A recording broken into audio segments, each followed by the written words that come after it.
is me. What do we call it?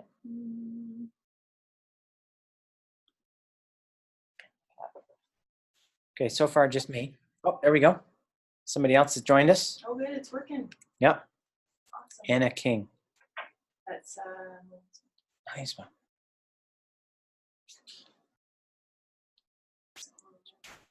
Then I have iMac. You know who iMac is?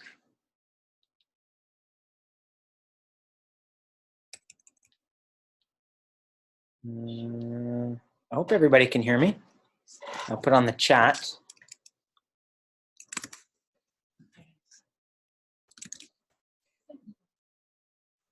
there we go. So Awesome. We'll turn the light down just a little bit. I'm going to try and share this as well. Hey.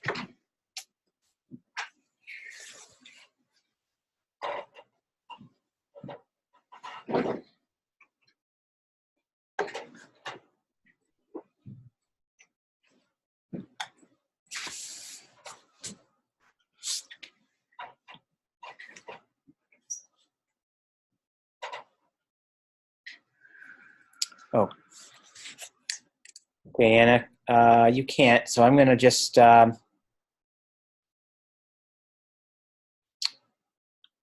Anna, I don't have oh.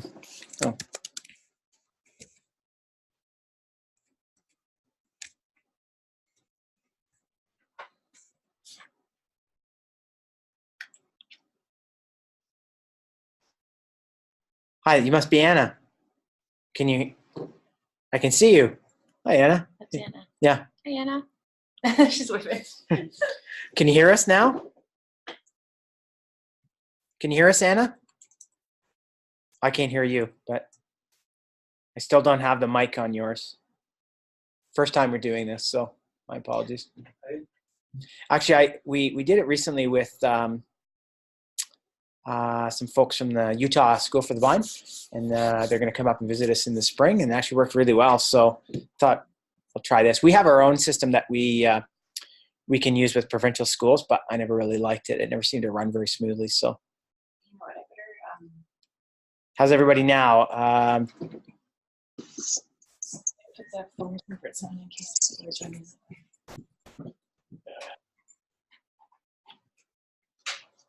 So we're going to do a. If you can't hear me, wait. No, I guess that doesn't make sense.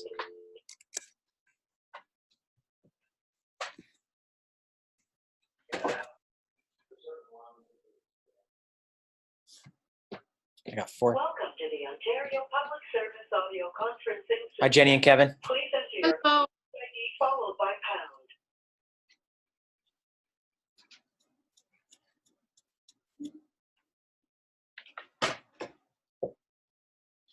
Thank you. The moderator has not yet joined the conference.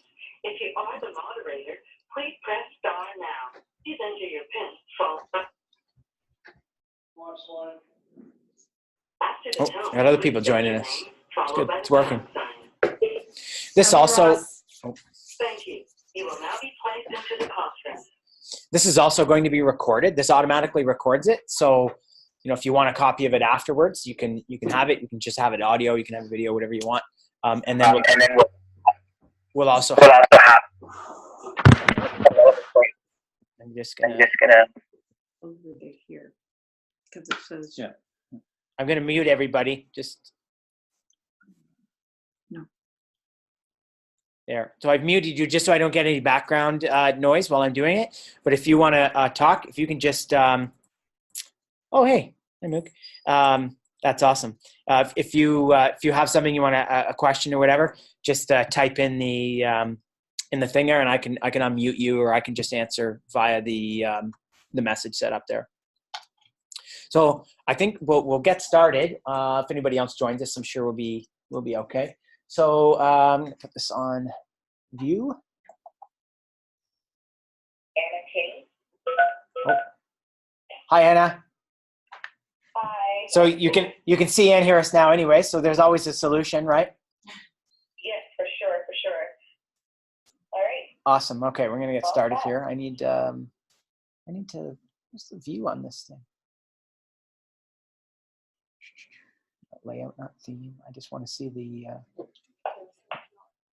yeah, can you bring it up on there? Hi, you can hear us okay? Yeah. Okay. All right, so I'm going to start. I'll start by introducing myself. I think I've met everybody here. I'm Dan Giacomo. I'm the principal of the school. Quick background, I taught in the secondary program for many years before becoming an administrator, 10 years. So I've got a good idea of the students, the classes, the needs. I taught with a lot of the teachers that are up there now. Some of them I was their mentors before I left. Others were my mentors when I first came. So I've got a really good idea of things. This is Lori Moore. You can say hi, Lori. Hi. So Lori comes to us a few years ago from the Halton District School Board, where she had recently been a systems teacher, had been a student success teacher in a big high school, I think, yeah. Before that. So again, has a really good understanding of the pathways, the classes, and everything else. And one of the most important things, what we think one of the most important things is real clarity when we're talking about programs for students. What do these programs mean? What do they mean now for my child? What is it going to be like in high school? And where does that leave my child after high school? Okay. What are the possibilities? Both immediate possibilities, also even moving beyond as my student gets, son or daughter gets older in their 20s and even into their 30s, what can change in terms of their education? So here we have some happy high school students there. So we're going to go through some of the acronyms. Okay, these are things that are really just sort of essential to understand when you're talking about high school education. The first thing is an OSSD, Ontario Secondary School Diploma. This means that your son or daughter receives 30 credits, and there are specific requirements. Okay, you have to have 4 English, 3 math, 2 science, a history, a geography, and then a variety of other courses from different sections. You need to also have 40 hours of community service. So that is volunteer service outside of the immediate school environment that your son or daughter does. That came in several years ago. Hi, Jackie. I just saw you joined us there. Thanks for joining us. And then, of course, there is the Ontario Secondary School Literacy Test or course completion. Several years ago now, it's been about 10 years ago, the government decided that there should be a test that assesses the literacy level of all students. And basically, it's a comprehensive literacy test which assesses your son or daughter at around the grade 9 applied level. A sort of minimum expectation for graduation from high school is a grade 9 level of education in terms of their absolute literacy scores. And they test that in grade 10. You have 2 tries at that, and if you weren't successful at those 2 tries, you may qualify to do the course completion. We'll talk about the literacy test a little bit later, but it's an important part of the conversation. There's also an Ontario Secondary School Certificate, and that means 14 credits, and there has to be some specific ones in there. I think there are 3 Englishes, 1 math, there's a science, a history, geography, and a few other electives. That's not a diploma. That doesn't necessarily lead to post-secondary, but we're going to talk about post-secondary options afterwards. And then there's their certificate of accomplishment. There's no credit requirements for this. This would be for an alternative type program for students who are significantly behind in terms of their literacy levels and academic levels.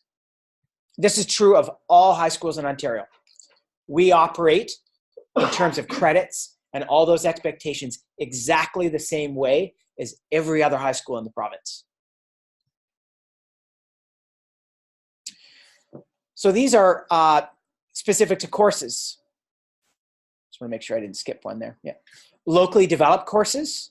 Those are grade 9 and 10. Those are literally locally developed. They're developed in the school to meet the needs of the learners that you have.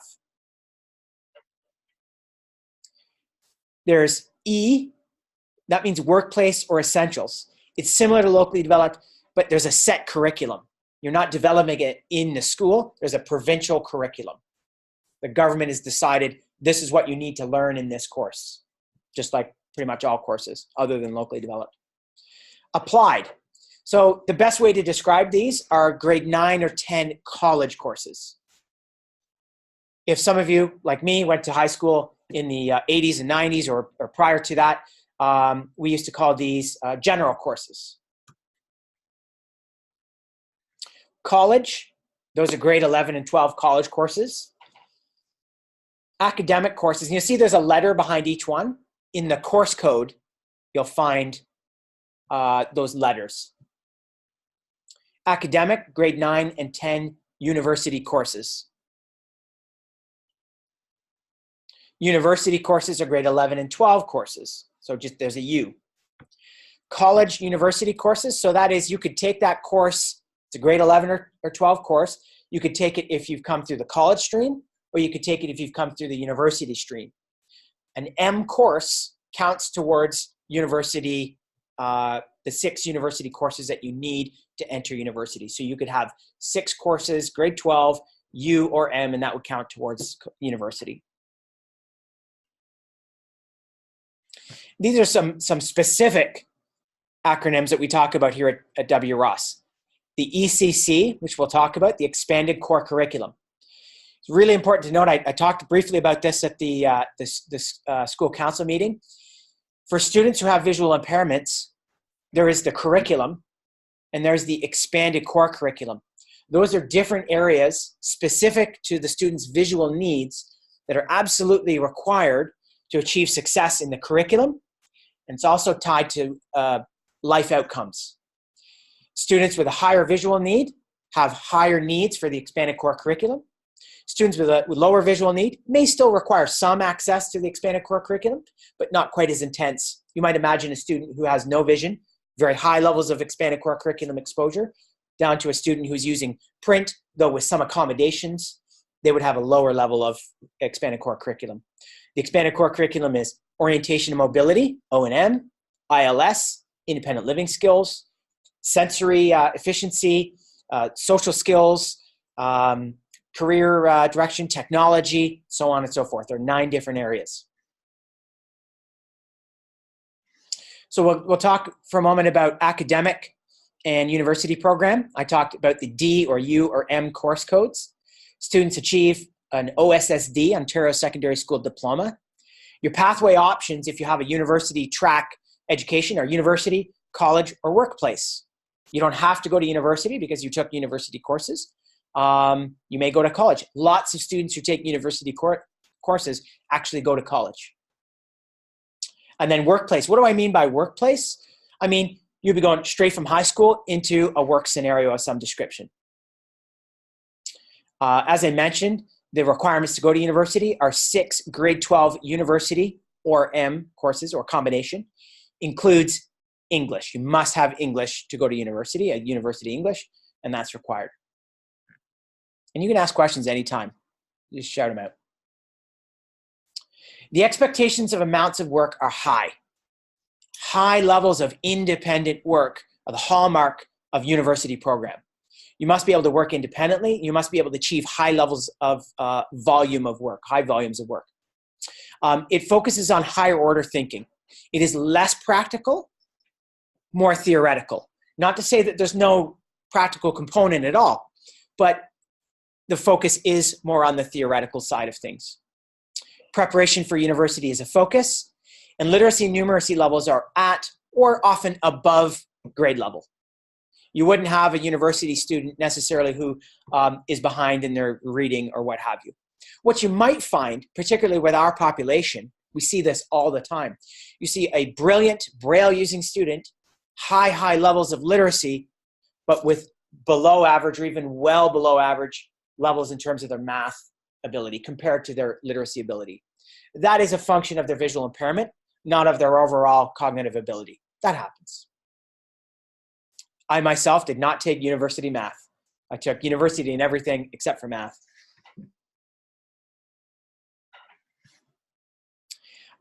Again, students are highly self-motivated, results-driven. They want to know the mark. They want to get the results. They want to get things done. Enjoyment of the learning process is considerable. For students who are successful at the university stream, they like to learn. They like to be in school. They're driven. They're independent. And they require very little assistance. Some additional assistance in this area or that area, but generally speaking, they're not requiring that extra assistance, depending on the course. I took university physics in high school. I needed lots and lots of help with that, but I didn't need help with my history, my geography, and my economics in those courses. So we're going to talk about the applied and the college level right now. These are the P, the C, or the M course codes, depending on the grade. Students, again, they achieve an OSSD. The pathway options are college or the workplace. We will get into university is still an option, but it looks a lot different if you're a college student in high school. We'll get into that. The work is more practical, experience-based with some, and that got chopped off, but it should say some theoretical components.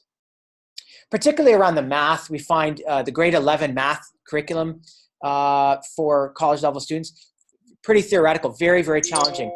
Often said that it's one of the more challenging courses in high school, actually.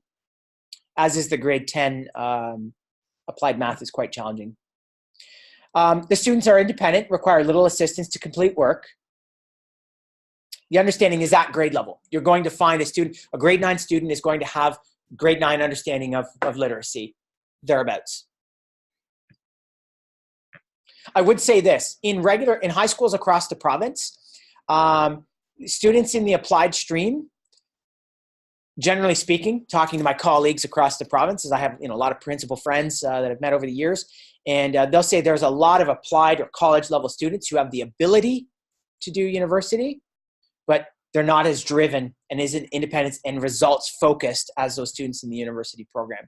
And you can't, they will expect you can lead a horse to water, right? You can't force them. So sometimes the applied gets them through school. And then oftentimes you find by the end of school, but at the end of high school, they become more results driven. And we'll talk about what that looks like for those students later.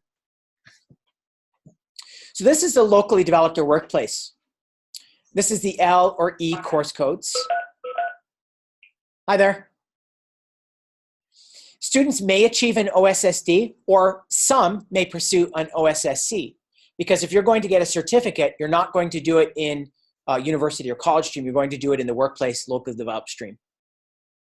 And then if you're going to do a certificate, you're going to take some K-level courses. We call them K-level courses because the course codes all start with K. What that means is they're courses, but they don't give you a credit. Okay? They're non-credit bearing courses. The pathway options are workplace or volunteer opportunities, a combination thereof, right? Our students who are in the locally developed program or an OSSC program, they're typically going on to some supported work. We're working towards living as independently as possible, having community engagement at the highest level possible, all of those sorts of things. The work is very practical, it's experience-based and life skills-based. We're talking about the expanded core curriculum. In these types of courses, the expanded core curriculum is rolled into those courses at a higher level than you would expect in the academic and the applied courses, right? The literacy and numeracy levels and comprehension, particularly the literacy comprehension, is at least in and around the grade 5 level. There's a little bit of leeway there, but that is that's not a hard and fast rule, but across the province, that is accepted as the norm.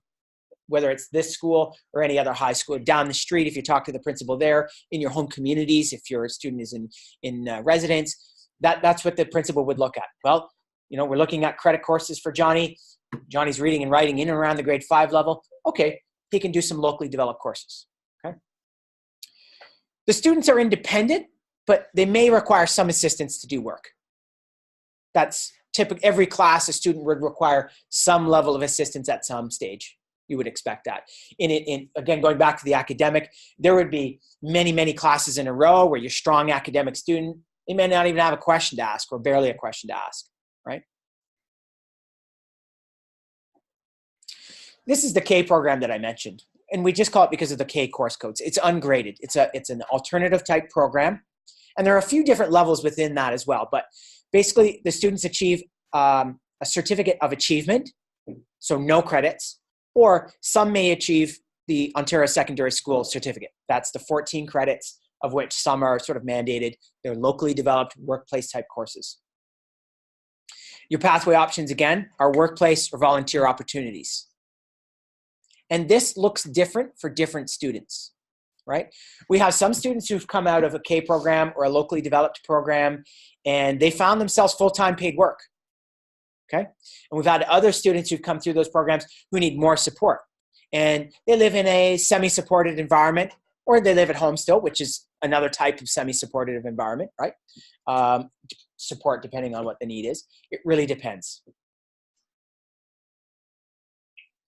The work is practical, experiential learning, life skills based. These kids in this program, they're always getting out, they're always working, they're always focused on those practical work skills that increase their independence, increase their ability to engage with their community, and improve their overall life satisfaction and outcomes, as opposed to focusing on that end goal of a post-secondary destination or may not necessarily achieve a full-time employment scenario. The literacy and numeracy levels are well below grade level. You might find a student with something in the grade 1, 2, 3 level. Usually it's between grade 2 and grade 4 for an ungraded program. Some of our students in our SIP program, which I don't think we opened up in this conversation, did we? No, I don't think we did.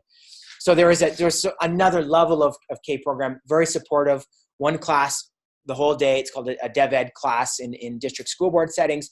And those students may be not reading and writing at all, or just at the sort of JK, grade 1 level. And much more support. Much more support. EA support. You're not going to find EA support in our little ungraded classrooms of 4 or 5 students, because you've got a teacher there and they're teaching you to be as independent as possible. So an EA is not really necessary in most circumstances, though sometimes we do employ EAs in those scenarios. Students, they need assistance to complete work. Everything's with some assistance in these classes. So post-secondary opportunities, again, academic courses leading to college, university, applied courses leading to college. However, I mentioned once they go to college, they do have the option of going to university. A lot of students they attend college for a year and transfer to university, or they do a college program and transfer to university. It's one thing that I'll say, and I don't have a slide for it, but it is amazing the development that continues for many of our students well past their high school years. And that's not because the right things weren't done in high school. It's actually, I believe, because partly the right things were done in their high school education, but also our students tend to have a different trajectory. We find students that, I know a student I taught, she was I don't want to be too frank about it, but a weak college student. She was on the edge of locally developed and college. She improved through her high school years. She got to the end, and she was a solid college level student. She went off to college. She did a social service worker program. And then she decided she was going to do her BA in social work, BSW. She did her BSW. She continued to grow as a student. She struggled. She struggled. She struggled. She kept working. She kept working. She kept working. She got her BSW. She went on. She got her MSW. It's a master's degree. She struggled with the master's, but got pretty solid. She's now in her second year of her PhD program. This is somebody who started high school, literacy levels were not that high. Now, is that indicative of all of our students? I wish. It's not. But what it does show, it's a prime example of how we know in general for all of us here, our brains did not stop developing until we were 25. Right? Science has proven that. 25 years, that's when your brain sort of development slows. There's neuroplasticity. Even at age 80, your brain can change through different things. If you have your misfortune to have a stroke or something, you can retrain your brain, right? Our students, they seem to develop, the majority of our students seem to develop a little bit later in terms of their academic skills. And it's doubtlessly tied to their visual impairment. I don't have any question about that, right? So yes, there are no closed doors. And I think I have a slide that says that.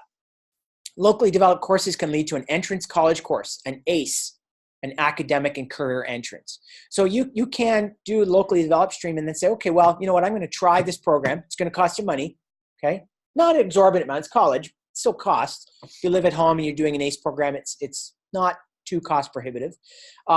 It's an academic and career entrance. Pretty much every high school or college has those.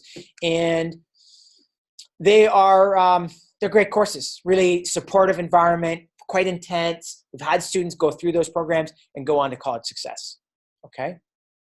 Because what ends up happening, and this is just a fact in Ontario, once you start down one of these paths in high school, it's a little bit difficult, or depending on the scenario, a lot difficult or even near impossible to change pathways. But once you get out the other side of high school, it's not impossible. There are lots of options, okay? Not to say that you're automatically going to be able to achieve those things, but the options are there, right? So what I hope you come away from tonight with is an understanding, obviously, of how the high school works and the program and everything, but an understanding that there is a whole nother world after high school that is open to your child. K courses actually have college opportunities as well. The CICE courses, Community Integration Through Cooperative Education, further develop their work experience, language, and math skills, leading to, hopefully, paid employment of some description. And we've had a number of students go through those programs, some with real high success, some really good successes. Mohawk College has a wonderful CICE program. Conestoga College, great CICE program that we're just starting to access and develop a relationship with. So there's a lot of stuff going on there for our students. We do much better. I mean, you're all, at least in and around my age or older. And, the opportunities for students who are perhaps in a locally developed stream or K course when we were in high school, minimal. Much different now. Far better off these days. So how do we decide on the pathway for your child, right? You're probably wondering it now, well, where does my child fit in? How are they making this decision? They're telling me my child is best for this stream. Why are they saying that? Okay, we don't do it without evidence. We would love it if all of our students could pick whatever pathway they wanted, and they were successful in that, and they got everything they wanted in life. But the fact remains that that's just not the way that Ontario education works. So our job is to find as much evidence as possible. We have two jobs, okay? As much evidence as possible, and then where needed, what interventions are we going to use to increase the options for our students, okay? We want to keep as many doors open as soon as possible, as early as possible for your student, okay? Yes, the doors are open afterwards. We'd rather open as many doors as possible before they get to that post-secondary scenario. So we use different types of data. Fountas and Pinnell is a literacy assessment tool. We use it extensively. We use it for our students, adapted for our students, Braille and everything else. And we have a lot of experience delivering that assessment tool. It just assesses their literacy assessment levels, grade levels. Grade 6 EQAO results. We look at if they were with us in grade 6 or whether they were in a district school board in grade 6. Where did they fall? Where were their literacy levels in grade 6? You do find changes, but it is indicative of what's going to happen in grade 9. It's not the source of data, but it's one of them. CASI, another one of those things like Fountas and Pinnell. It's a literacy assessment. The Empower program, so that's both a assessment tool, but it is actually an intervention. We can talk about it afterwards. Prime Math, so we want to look at what literacy, what numeracy challenges do our students have. Prime Math is one of the ways that we do that. Sadly, internationally, there are a few absolutely reliable math assessments for students who are Braille users or who have a significant level of visual impairment. That's just the way it is. Given enough money and staff, we could probably develop one, but we don't have either, unfortunately. We look at your report card. We pride ourselves on here as being as accurate as possible. Different teachers are going to have different understandings of your student. There are often, though not always, but there are often differences between when a student is in a district school board setting and when they come here. Sometimes the grades go up because they're getting the services that they needed and the support they needed. Sometimes, particularly for those students who've been in high school for a little while and then come here in high school, find sometimes the grades go down. There hasn't been an accurate assessment of that child's abilities. We aim through the body of what we put together in terms of assessments to have an absolutely accurate and truthful assessment. We have no skin in the game in not being accurate. In fact, all the skin in the game is all about accuracy. That's what we want. And that's because that's going to serve your child and serve you the best. Psych ed assessments. Some of your children have had a psychoeducational assessment. Some of you may be waiting for one. We're working very, very hard to engage a further source of psychoeducational assessments. We're pretty confident that we have that in gear in the coming year, not weeks, not months, but about a year.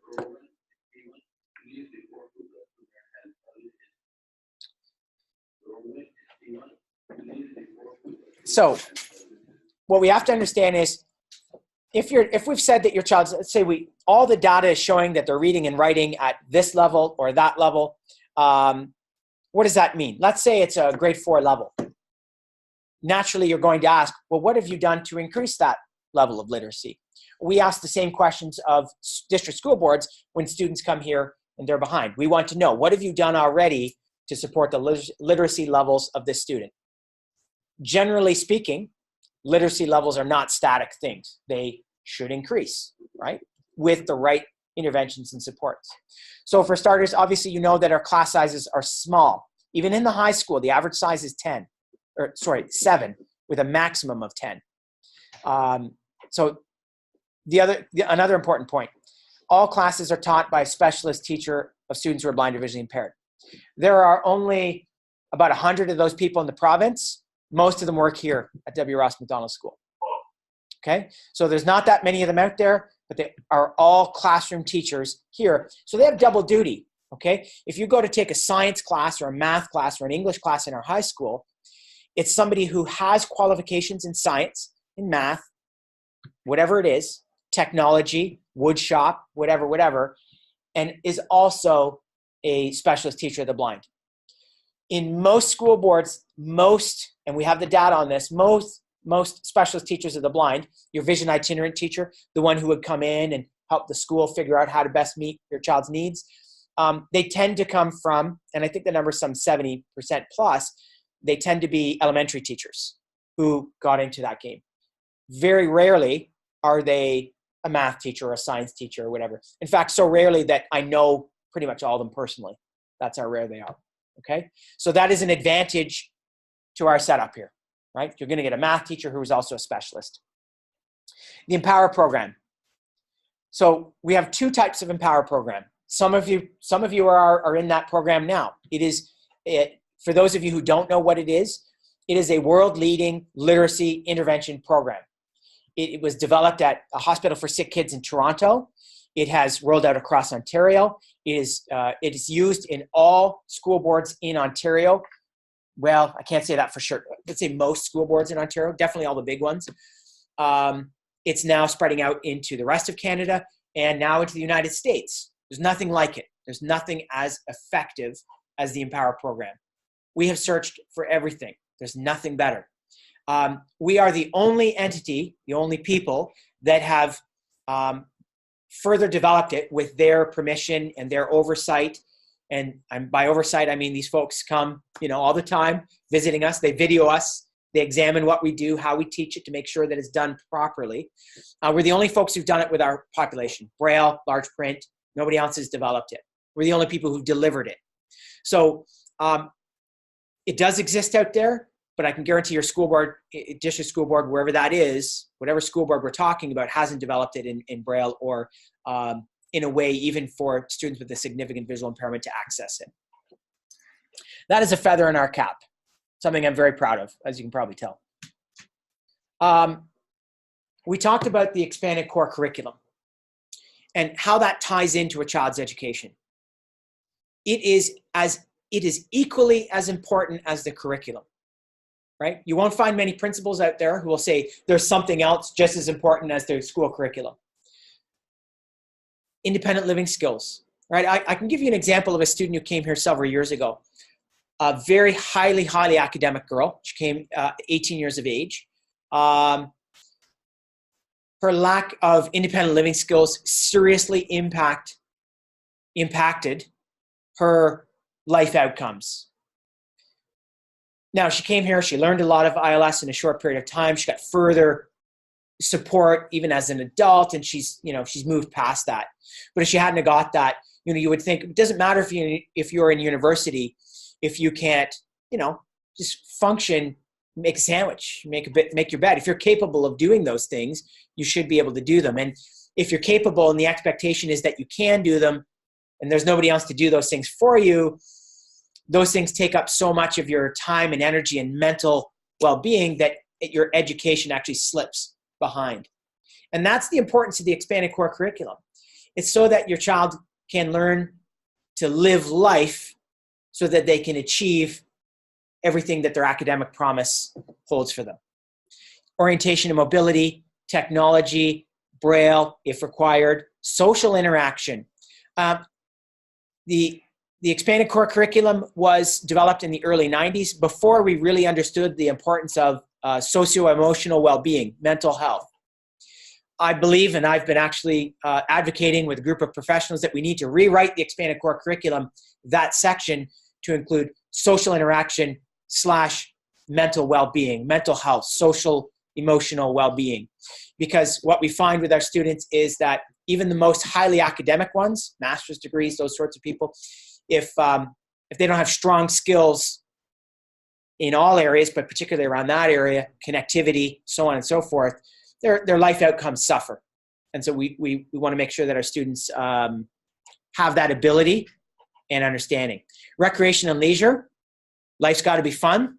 You're not going to be driven to live life well if you don't have recreation and leisure that's meaningful to you, right? Self-determination, making your own decisions, being able to decide for yourself what you want, when to ask for help, how to ask for that help, when you want to be alone, when you want to be with others, those sorts of things. That doesn't come as automatically to our students as you would assume, perhaps, some might assume. And then career education. The unemployment rate for our students is sadly very high. We do better here at WRMS Macdonald than the national statistic. We do better for the national statistic for graduation rates. Graduation rates for students on an IEP nationally is about 65%. Our graduation rate is anywhere between 80 and 90%. And that includes the students not going for a diploma. We actually have rolled into our statistic those students who were never going to get a diploma anyways. They were on a different track. Okay, significant. But the challenges are still there in terms of getting a job. That's a societal thing, and we can do better individually and as a school, as an education system. There's also a societal challenge there too. We have to be honest with that and work within what society is sort of presenting us and hope to change it as well. This is a really important point, and it comes up a lot. Students bordering on locally developed versus an ungraded program in grade 8.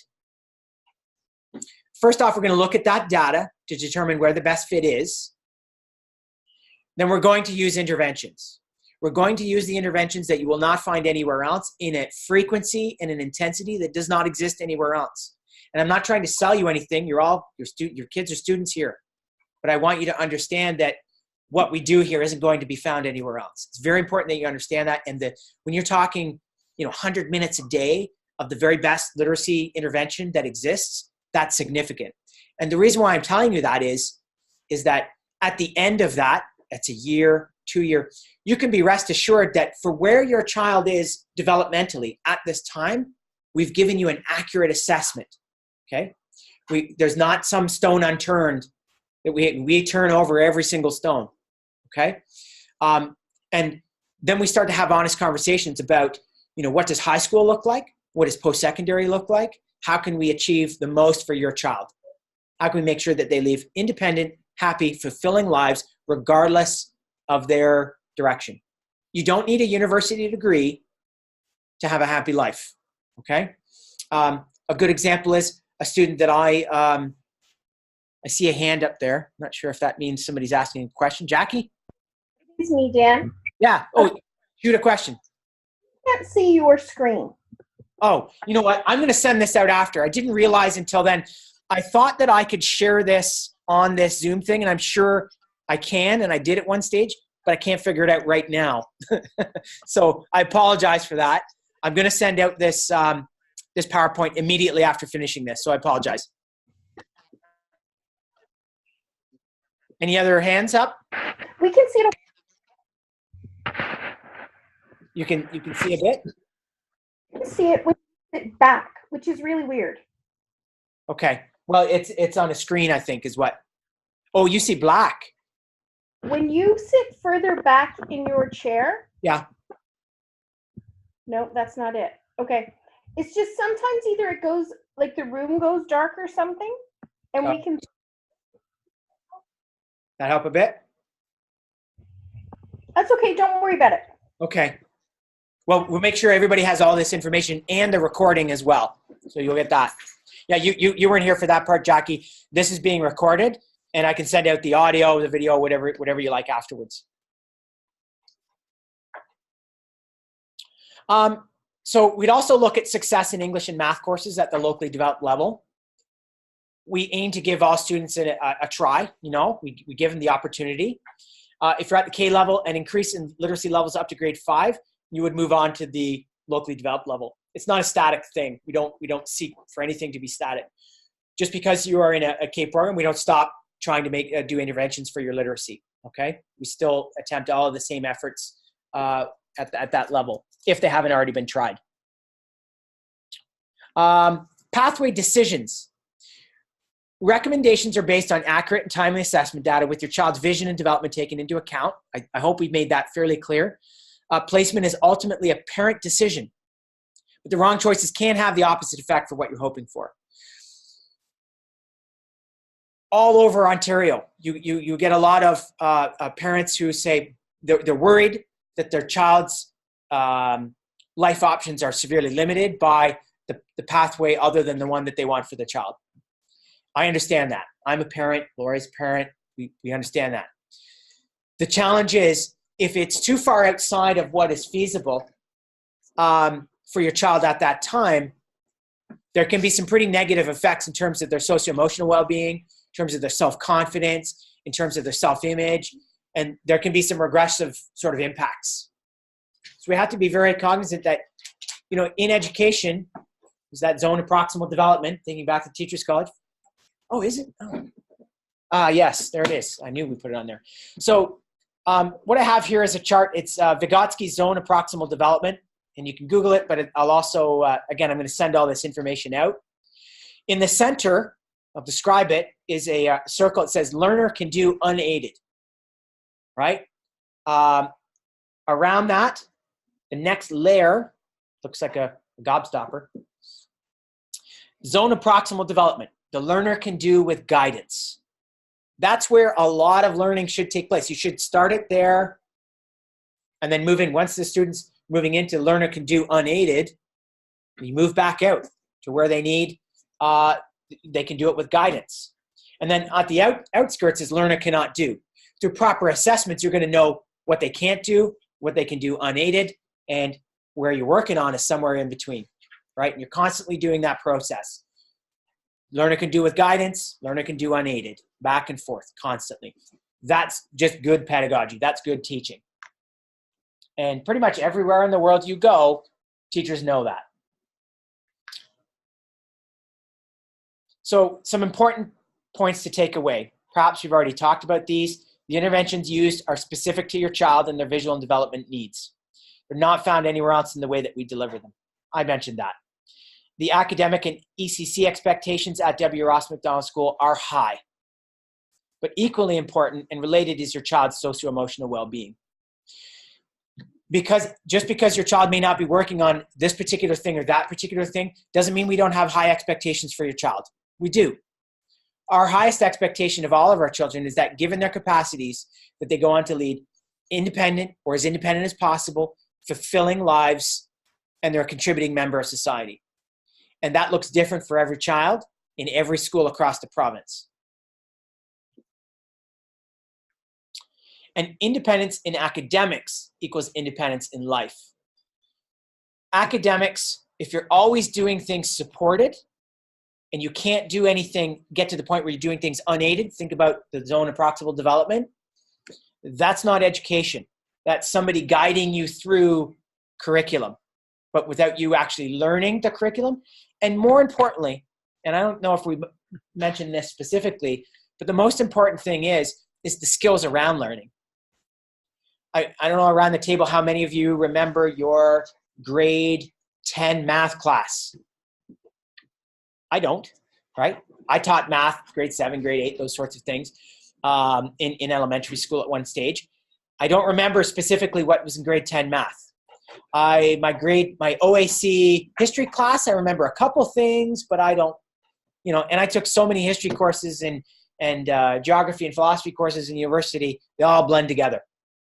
But what did I take out of those courses? The skills. I developed a very high skill set to learn, and hence I became a teacher and an administrator and so on and so forth. Everybody has a capacity to develop the skills around learning and developing, right? That is the most important thing.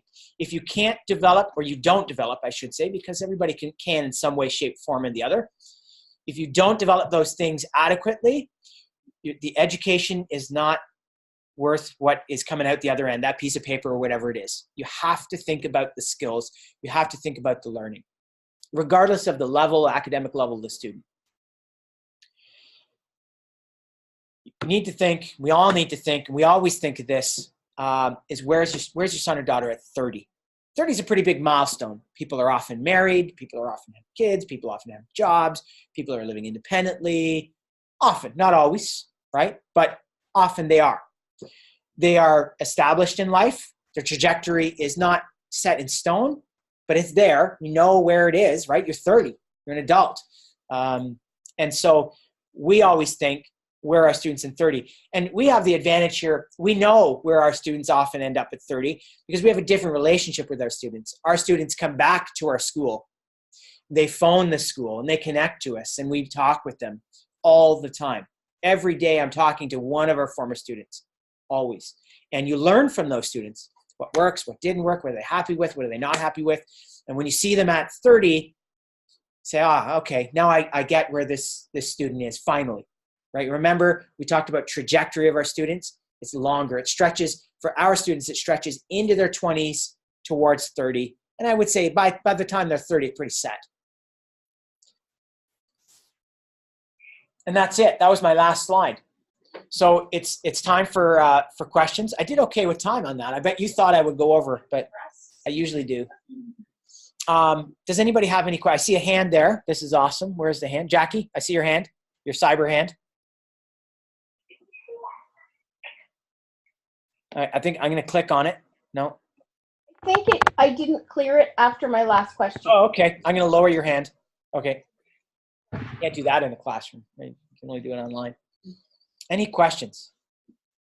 A lot of information. By getting this PowerPoint, by getting the recording, you're going to be able to sort of let this sink in and understand.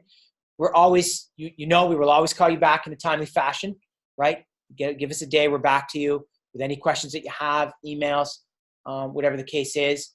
Some of your students are already in high school and you're wondering about their pathway. Some of your children, going into high school, a lot of questions. So, don't hesitate to ask us. And there's a lot of people here who can help. Guidance counselors, social workers, administrators, teachers who understand this sort of stuff. So, yeah. So once you've chosen your path, whether you're doing the academic or whether you're doing the applied, nothing changes until you finish high school, correct? Yeah, yes and no. Because you can, if you're an academic, well, you can go to the applied. You can still get your 30 credits one way or the other. Oh, yeah.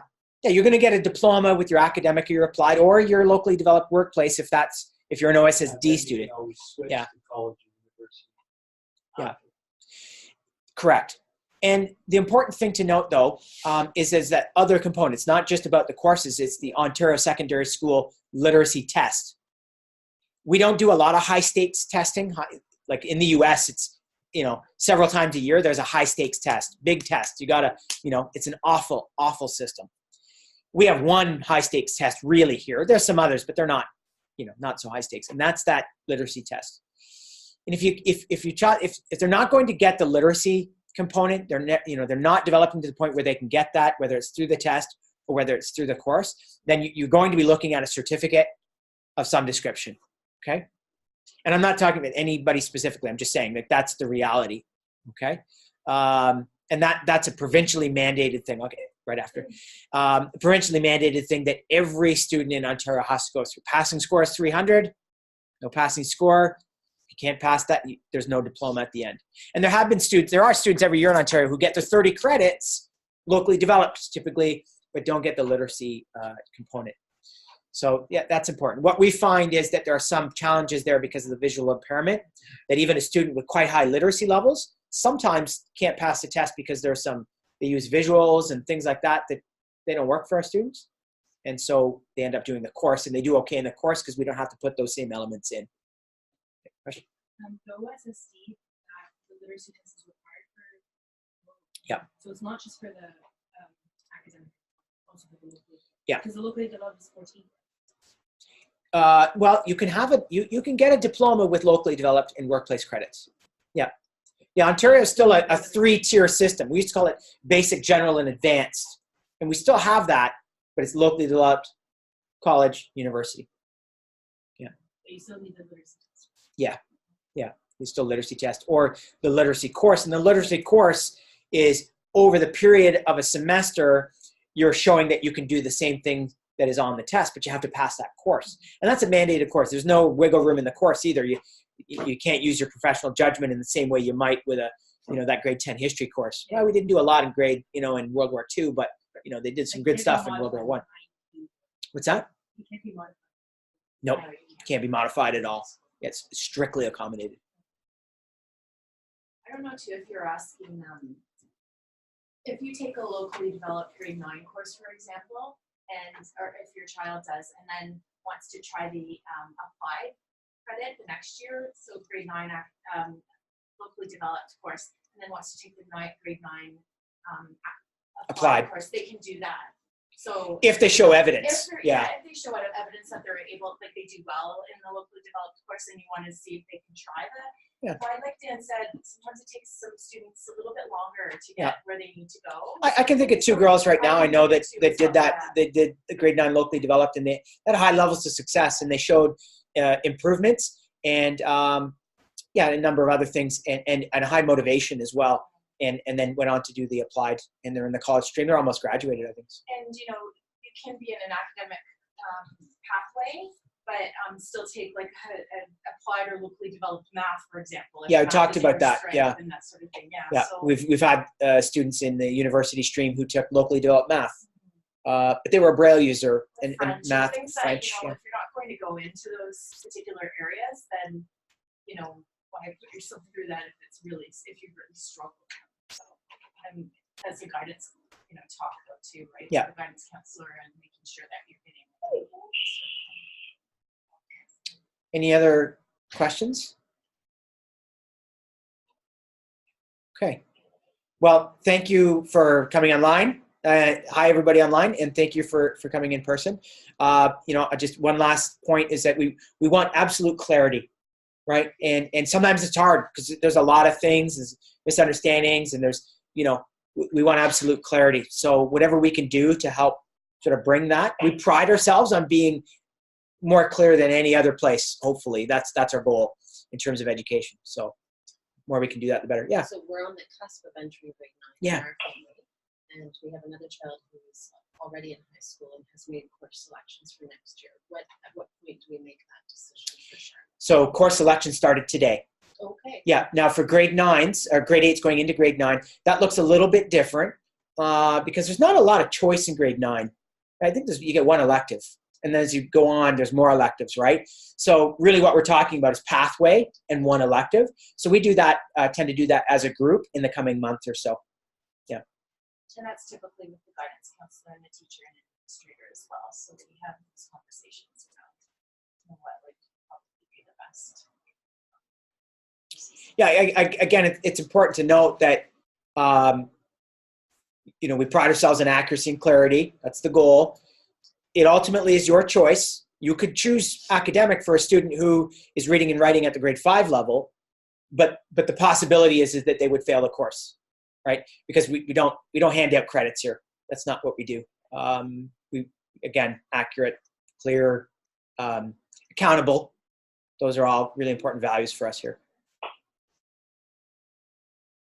Any other questions? Okay. Thanks very much, everybody. I will be sending this out as well, so you'll get this in Signing off. Hi, Mook. I see your face there. Hi, Paula. Now I see your face. Have a good one. Talk to you soon.